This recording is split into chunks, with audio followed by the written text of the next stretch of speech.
બીજી તરફ રાજ્યસભાની ચૂંટણી માટે મતદાન યોજાવાનું છે ત્યારે પ્રદેશ પ્રમુખ ભરતસિંહ સોલંકી અહેમદ પટેલની જીતનો દાવો કર્યો હતો તો અર્જુન મોઢવાડિયાએ પણ કોંગ્રેસની જીત થશે તેવો વિશ્વાસ વ્યક્ત કર્યો હતો। સાથે જ અહેમદ પટેલે વીટીવી સાથે ખાસ વાતચીત કરી હતી।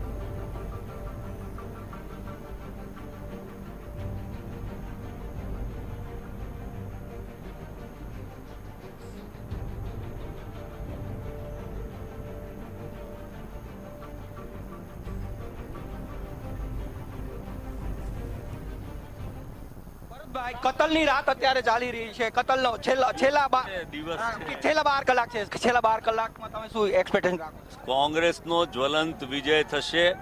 આ તો વધારે પડતું ભારતીય જનતા પાર્ટીએ ત્રીજો ઉમેદવાર ઊભો કરીને નાટક ઊભું કર્યું છે, એમનો સખત પરાજય। શું અત્યારે બલવંતસિંહની સ્થિતિ જોતા તમને એવું લાગે છે કે એનો ખોટો નિર્ણય હોઈ શકે? તમે શું માનો છો કે બલવંતસિંહ જીતશે કે ખોટો નિર્ણય? પોતાની જાતે જ નિર્ણય કરવાનો છે, એના નિર્ણયમાં મારે કંઈ કહેવું નથી, પણ બળવંતસિંહના હિસાબે કદાચ સ્મૃતિબેન હારી જાય તો નવાઈ નહીં।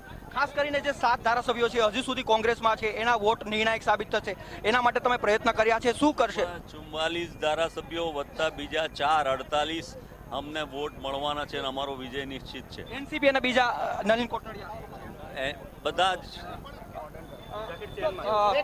ભરતસિંહ સોલંકીનું કહેવું એવું છે કે તેઓ આ જે 12 કલાકનો જે સમય છે એ 12 કલાકની અંદર કતલનો સમય છે, એ સમયમાં તેઓ જીતશે અને કોંગ્રેસની જીત નિશ્ચિત બનશે। અહેમદ પટેલ લગભગ 45 કરતા વધારે વોટથી જીતશે, જેથી કરીને કોંગ્રેસનો જ્વલંત વિજય થશે। કેમેરામેન નિલેશ રાઠોડ સાથે દેવસિંહ બારડ, વીટીવી, આણંદ।